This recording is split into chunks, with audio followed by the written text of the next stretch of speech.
Don Quijote de la Mancha, de Miguel de Cervantes Saavedra. Entrega número 6.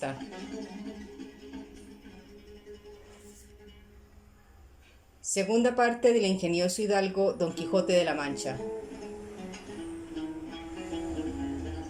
Capítulo 9, donde se concluye y da fin a la estupenda batalla que el gallardo vizcaíno y el valiente manchego tuvieron.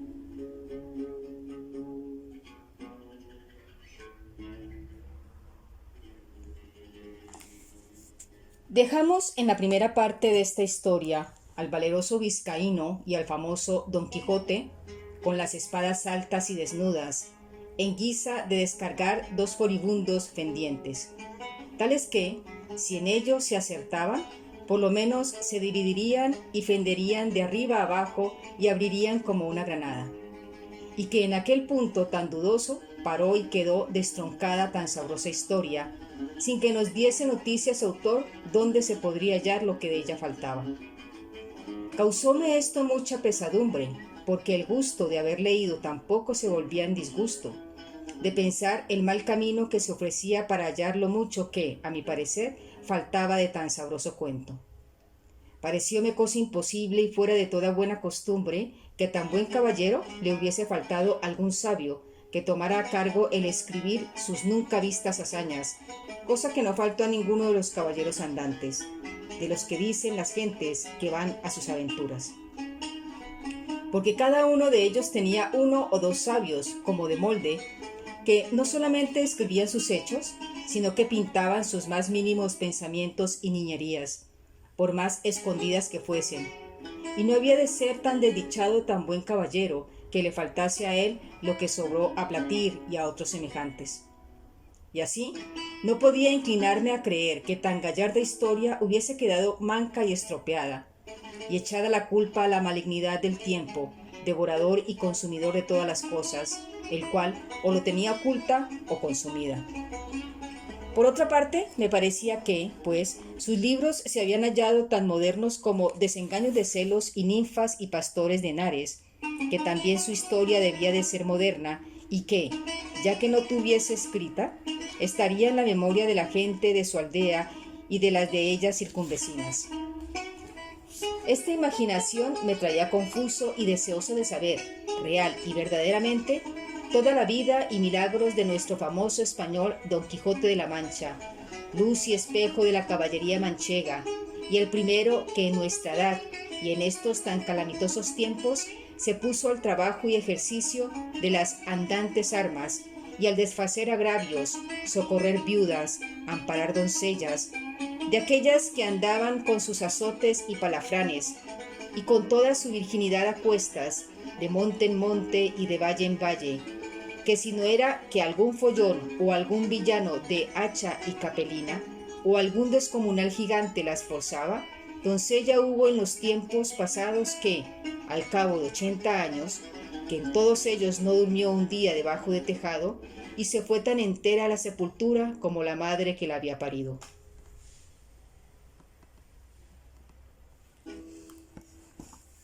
Digo, pues, que por estos y otros muchos respectos es digno nuestro gallardo Quijote de continuas y memorables alabanzas, y aún a mí no se me debe negar, por el trabajo y diligencia que puse en buscar el fin de esta agradable historia,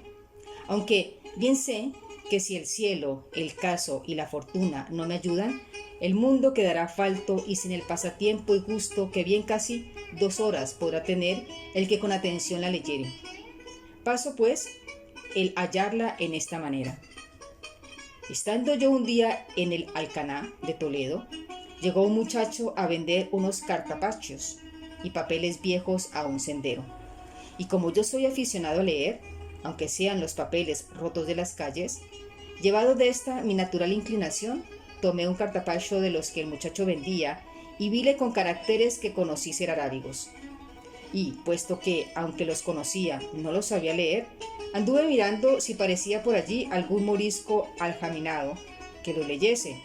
y no fue muy dificultoso hallar intérprete semejante, pues aunque le buscara de otra mejor y más antigua lengua, le hallara. En fin, la suerte me deparó uno que, diciéndole mi deseo y poniéndole el libro en las manos, le abrió por medio y leyendo un poco en él, comenzó a reír. Preguntóle yo que de qué se reía y respondióme que de una cosa que tenía aquel libro escrita en el margen por anotación. Díjele que me le dijera y él, sin dejar la risa, dijo: está, como he dicho, aquí en el margen escrito esto. Esta Dulcinea del Toboso, tantas veces en esta historia referida, dicen que tuvo la mejor mano para salar puercos que otra mujer de toda la Mancha. Cuando yo oí decir eso, Dulcinea del Toboso, quedé atónito y suspenso, porque luego se me representó que aquellos cartapachos contenían la historia de Don Quijote. Con esta imaginación le di priesa que leyese el principio y haciéndolo así, volviendo de improviso el arábigo en castellano, dijo que decía: Historia de Don Quijote de la Mancha, escrita por Cide Emete de Negueli, historiador arábigo. Mucha discreción fue menester para disimular el contento que recibí cuando llegó a mis oídos el título del libro. Y, saltándosele el sendero, compré al muchacho todos los papeles y cartapachos por medio real, que, si él tuviera discreción y supiera lo que yo lo deseaba, bien se pudiera prometer y llevar más de 6 reales de la compra. Apártame luego con el morisco por el claustro de la iglesia mayor y rogóle me volviese aquellos cartapachos, todos los que trataban de Don Quijote en lengua castellana, sin quitarles ni añadirles nada, ofreciéndole la paga que él quisiese. Contentóse con 2 arrobas de pasa y 2 fanegadas de trigo, y prometió de traducirlos bien y fielmente y con mucha brevedad. Pero yo, por facilitar más el negocio y por no dejar de la mano tan buen hallazgo, le truje a mi casa, donde en poco más de mes y medio la tradujo toda, del mismo modo que aquí se refiere. Estaba en el primer cartapacho pintada muy al natural la batalla de Don Quijote con el vizcaíno, puesto en la misma postura que la historia cuenta, levantadas las espadas, el uno cubierto de su rodela, el otro de la almohada, y la mula del vizcaíno tan al vivo, que estaba mostrando ser de alquiler a tiro de belleza. Tenía a los pies escrito el vizcaíno un título que decía: Don Sancho de Azpetia, que sin duda debía de ser su nombre, y a los pies de Rocinante estaba otro que decía Don Quijote. Estaba Rocinante maravillosamente pintado, tan largo y tendido, tan atenuado y flaco, con tanto espinazo, tan herético confirmado, que mostraba bien al descubierto con cuánta advertencia y propiedad se le había puesto el nombre de Rocinante. Junto a él estaba Sancho Panza, que tenía del cabestro a su asno, a los pies del cual estaba otro rétulo que decía Sancho Zancas. Y debía de ser que tenía, a lo que mostraba la pintura, la barriga grande, el talle corto y las zancas largas, y por esto se le debió de poner nombre de Panza y de Zancas, que con estos 2 sobrenombres le llama algunas veces la historia. Otras, algunas menudencias había que advertir, pero todas son de poca importancia y que no hacen al caso a la verdadera relación de la historia, que ninguna es mala como sea verdadera. Si a éste se le puede poner alguna objeción cerca de su verdad, no podrá ser otra sin haber sido su autor arábigo, siendo muy propio de los de aquella nación ser mentirosos, aunque por ser tan nuestros enemigos, antes se puede entender haber quedado falto en aquella que demasiado. Y así me parece a mí, pues cuando pudiera y debiera entender la pluma en las alabanzas de tan buen caballero, parece que la industria las pasa en silencio, cosa mal hecha y peor pensada, habiendo y debiendo ser los historiadores puntuales, verdaderos y no nada apasionados, y que ni el interés ni el miedo, el rencor ni la afición no les hagan torcer del camino de la verdad, cuya madre es la historia, émula del tiempo, depósito de las acciones, testigo de lo pasado, ejemplo y aviso de lo presente, advertencia de lo porvenir. En esta sé que se hallara todo lo que se acertase a desear en la más apacible. Y si algo bueno en ella faltare, para mí tengo que fue por culpa del galgo de su autor, antes que por falta del sujeto. En fin, su segunda parte, siguiendo la traducción, comenzaba de esta manera: puestas y levantadas en alto las cortadoras espadas de los 2 valerosos y enojados combatientes, No parecía sino que estaban amenazando el cielo, a la tierra y al abismo. Tal era el denuedo y continente que tenían. Y el primero que fue a descargar el golpe fue el colerizo vizcaíno, el cual fue dado con tanta fuerza y tanta furia que, a no volverse la espada en el camino, aquel solo golpe fuera bastante para dar fin a su rigurosa contienda y a todas las aventuras de nuestro caballero. Mas la buena suerte, que para mayores cosas le tenía guardado, torció la espada de su contrario, de modo que, aunque le acertó en el hombro izquierdo, no le hizo otro daño, que desarmarle todo aquel lado, llevándole de camino gran parte de la celada, con la mitad de la oreja, que todo ello, con espantosa ruina, vino al suelo, dejándole muy maltrecho. Válame Dios, ¿y quién será aquel que buenamente pueda contar ahora la rabia que entró en el corazón de nuestro manchego, viéndose parar de aquella manera? No se diga más, sino que fue de manera que se alzó de nuevo en los estribos y apretando más la espada en las dos manos, con tal furia descargó sobre el vizcaíno, acertándole de llano sobre la almohada y sobre la cabeza, que sin ser parte tan buena defensa, como si cayera sobre él una montaña, comenzó a echar sangre por las narices y por la boca y por los oídos, y a dar muestras de caer de la mula abajo, de donde cayera, sin duda, si no abrazara con el cuello. Pero, con todo esto, sacó los pies de los estribos y luego soltó los brazos, y a la mula, espantada del terrible golpe, dio a correr por el campo y a pocos corcozos dio con su dueño en tierra. Estábaselo con mucho sosiego mirando a Don Quijote, y como lo vio caer, saltó de su caballo y con mucha ligereza llegó a él, y poniéndole la punta de la espada en los ojos, le dijo que sí, ridiéndose, si no, que le cortaría la cabeza.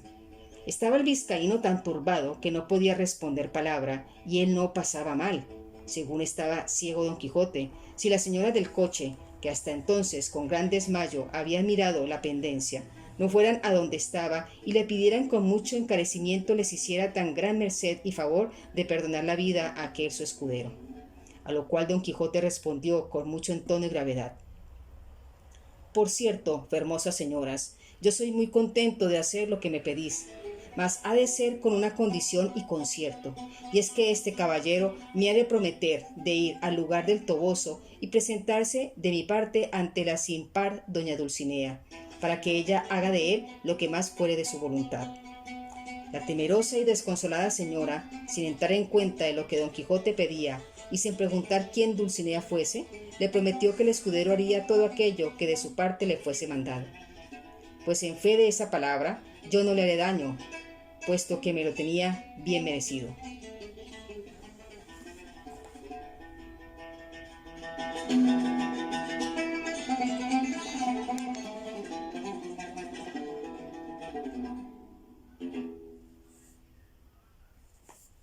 Capítulo 10.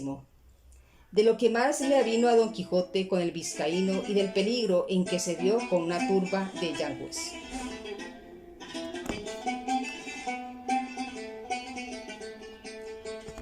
Ya en este tiempo se había levantado Sancho Panza, algo maltratado de los mozos de los frailes, y había estado atento a la batalla de su señor Don Quijote, y rogaba a Dios en su corazón fuese servido de darle victoria, y que en ella ganase alguna ínsula de donde le hiciese gobernador como se lo había prometido. Viendo pues ya acabada la pendencia y que su amo volvía a subir sobre Rocinante, llegó a tenerle el estribo, y antes que subiese se hincó de rodillas delante de él, y haciéndole de la mano se la besó y le dijo: sea vuestra merced servido, señor Don Quijote mío, de darme el gobierno de la ínsula que en esta rigurosa pendencia se ha ganado, que, por grande que sea, yo me siento con fuerza de saberla gobernar tal y tan bien como otro que haya gobernado ínsulas en el mundo. A lo cual respondió Don Quijote: advertid, hermano Sancho, que esta aventura y las a estas semejantes no son aventuras de ínsulas, sino de encrucijadas, en las cuales no se gana otra cosa que sacar rota la cabeza o una oreja menos. Tened paciencia, que aventuras se ofrecerán donde no solamente os pueda ser gobernador, sino más adelante. Agradeciéndoselo mucho Sancho, y besándole otra vez la mano y la falda de la lógica, le ayudó a subir sobre Rocinante, y él subió sobre su asno y comenzó a seguir a su señor, que, a paso tirado, sin despedirse ni hablar más con las del coche, se entró por un bosque que allí junto estaba. Seguíale Sancho a todo el trote de su jumento, pero caminaba tanto Rocinante que, viéndose quedar atrás, le fue forzoso dar voces a su amo que se aguardase. Hízole así Don Quijote, teniendo las riendas a Rocinante hasta que llegase su cansado escudero, el cual, en llegando, le dijo: Paréceme, señor, que sería acertado irnos a retraer a alguna iglesia, que según quedó maltrecho aquel con quien os combatisteis, no será mucho que dé noticia del caso a la Santa Hermandad y nos prendan, y a fe que si lo hacen, que primero que salgamos de la cárcel, que nos ha de sudar el opo. Calla, dijo Don Quijote, ¿y dónde has visto tú o leído jamás que caballero andante haya sido puesto ante la justicia por más homicidios que hubiese cometido? Yo no sé nada de homicidios, respondió Sancho, ni en mi vida le caté a ninguno. Solo sé que la Santa Hermandad tiene que ver con los que pelean en el campo y en otro no me entremeto. Pues no tengas pena, amigo, respondió Don Quijote, que yo te sacaré de las manos de los caldeos, cuanto más de la hermandad. Pero dime, por tu vida, ¿has visto más valeroso caballero que yo en todo lo descubierto de la tierra?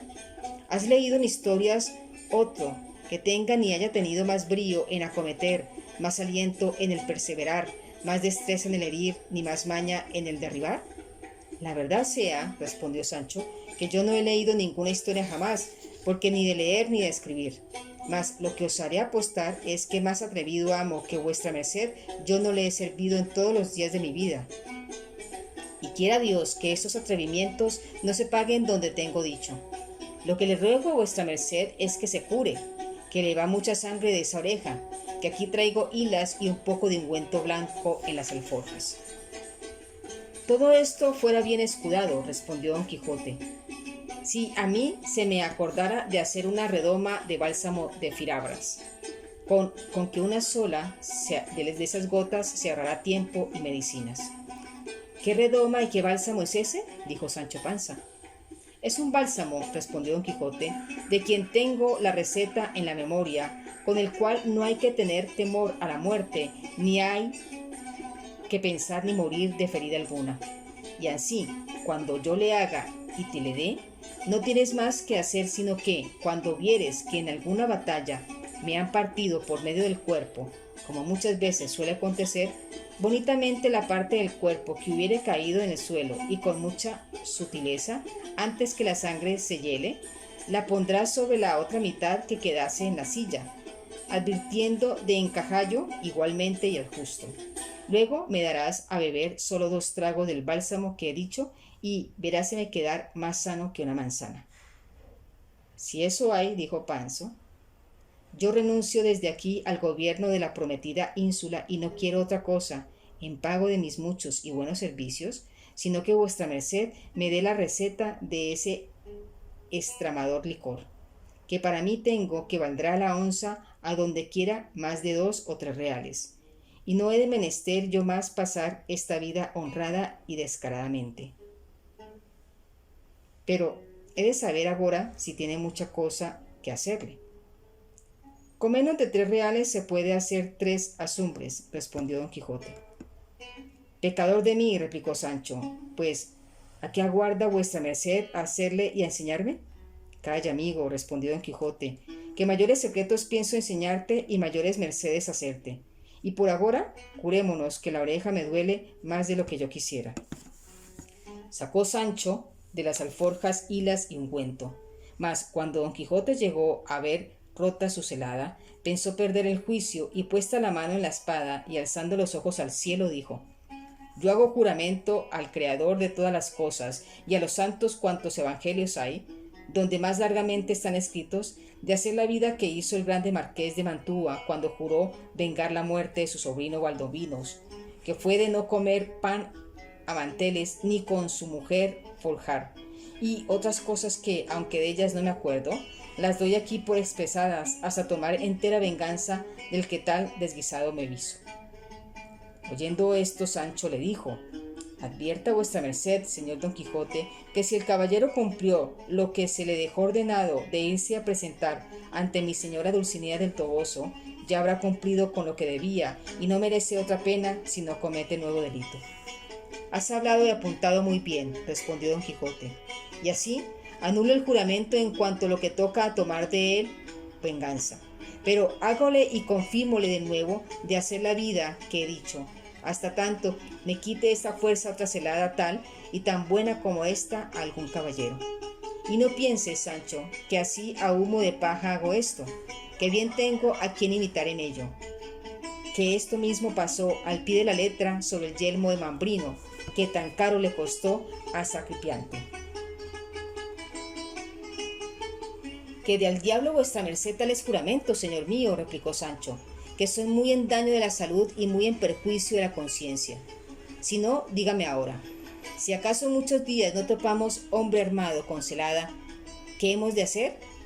¿Hace de cumplir el juramento a despecho de tantos inconvenientes e incomodidades como será el dormir vestido y el no dormir en poblado y otras 1000 penitencias que contenía el juramento de aquel loco viejo del marqués de Mantua que vuestra merced quiere revalidar ahora? Mire vuestra merced bien, que por todos estos caminos no andan hombres armados, sino arrieros y carreteros, que no solo no traen celadas, pero quizás no las han oído nombrar en todos los días de su vida.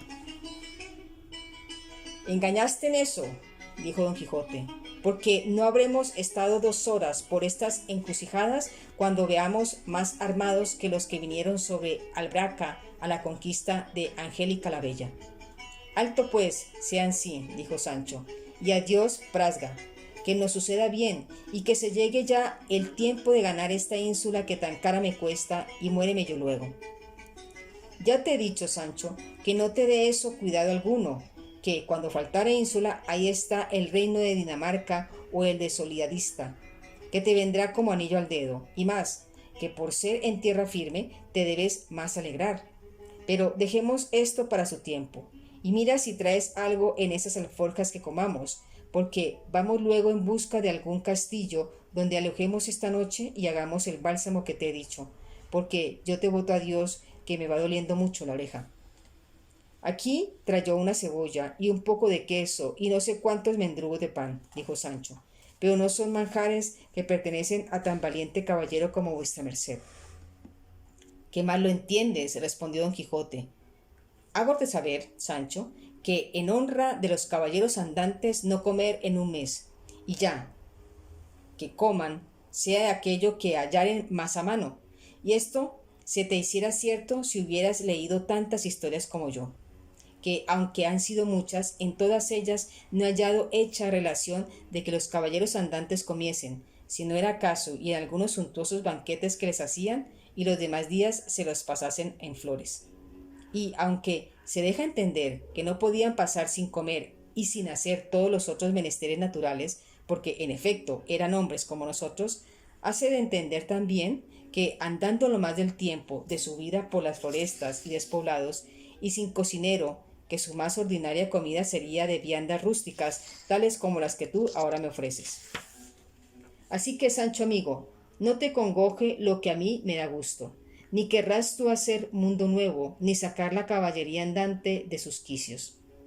Perdonadme vuestra merced, dijo Sancho, que como yo no sé leer ni escribir, como otra vez he dicho, no sé ni he caído en las reglas de la profesión caballeresca, y de aquí en adelante yo proveeré las alforjas de todo género de fruta seca para vuestra merced, que es caballero, y para mí las proveeré, pues no lo soy, de otras cosas volátiles y de más sustancia.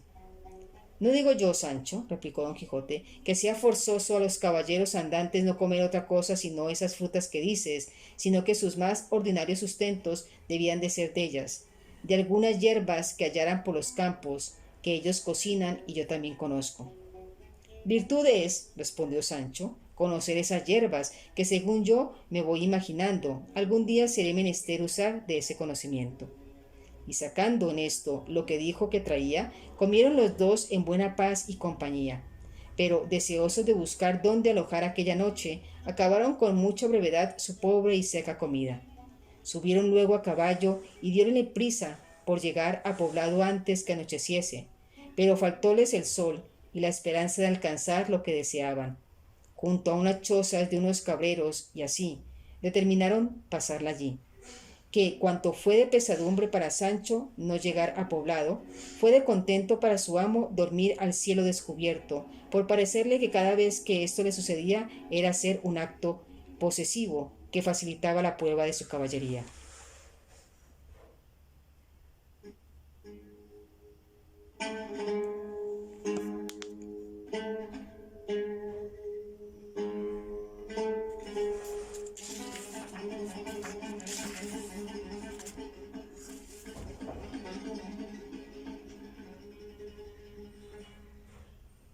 Y esperad vuestras mercedes la entrega séptima.